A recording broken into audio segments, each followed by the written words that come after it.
மிகவும் பரபரப்புடன் நடைபெற்ற ஈரோ 2024 கால்பந்து போட்டியின் இறுதியாட்டத்தில் ஸ்பெயின் 2-1 என்ற கோல் கணக்கில் இங்கிலாந்தை தோற்கடித்து சாம்பியன் ஆனது.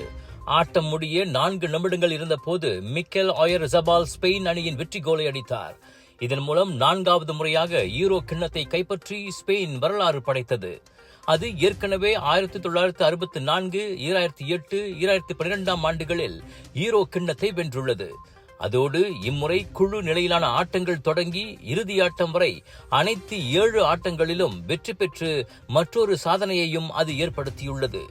இவ்வேளையில் இறுதியாட்ட தோல்வி இங்கிலாந்தை மீண்டும் ஏமாற்றமடைய செய்துள்ளது. கடந்த முறையும் இறுதியாட்டம் வரை முன்னேறிய அவ்வணி இத்தாலியிடம் தோல்வியுற்றது. எனவே இம்முறை எப்படியாவது ஈரோ கிண்ணத்தோடு நாடு திரும்ப வேண்டும் என்ற இங்கிலாந்து அணியின் கனவை ஸ்பெயின் கலைத்துள்ளது.